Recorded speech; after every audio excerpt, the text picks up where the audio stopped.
Hello everyone! I will be starting a new series called Which to be Preserved, where I dive into some extinct steam engine classes and review which member or members have the highest chance of preservation. I will be starting off with the E2s because there's only 10 of them, so it'll be easy to narrow down.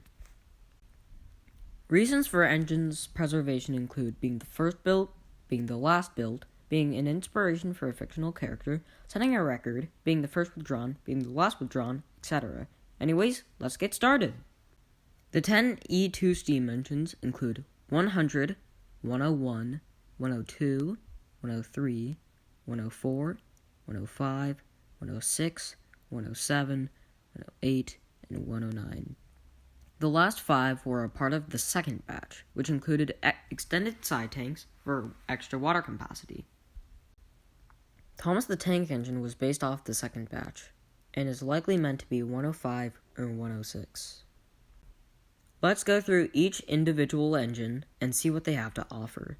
100 is the first built, 101 to 103 have nothing, 104 was the last small side tank built, and one of the last two withdrawn, 105 was the first extended side tank built, 106 and 107 ran the night ferry service, 108 had nothing, and 109 was the last extended side tank built, and the last withdrawn with 104.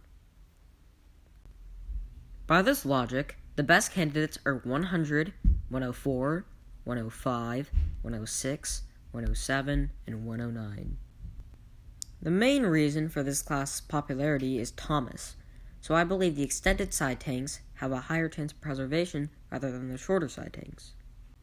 I still think 100 and 104 have a solid chance, however I think 100 has a higher chance for 2 reasons. The first is that it was the first built. The second, 104 was withdrawn at the same time as 109, an extended side tank E2. Now, let's look into the extended side tank variants.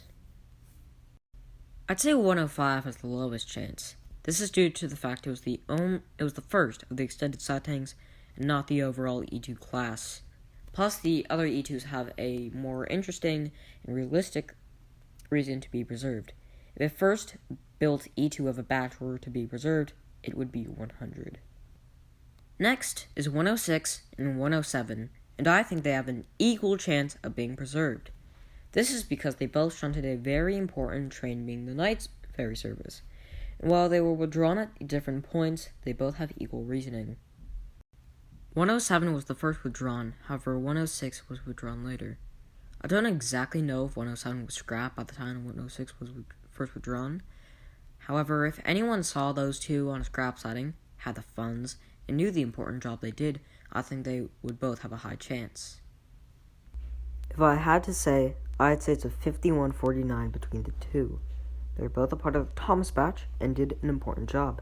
I'd have to go with 107 though, just due to the fact it was the first withdrawn. If anyone knew and recognized 107 as Thomas and knew the job it did, I think it would have been purchased for preservation immediately. 106 was still in service at this point. However, when 106 was withdrawn and 107 would be preserved, I doubt anyone would preserve the engine due to funds and the fact 107 would already been preserved.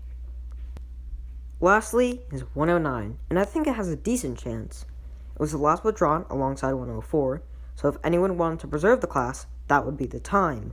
It was also the last built, which could interest some steam enthusiasts.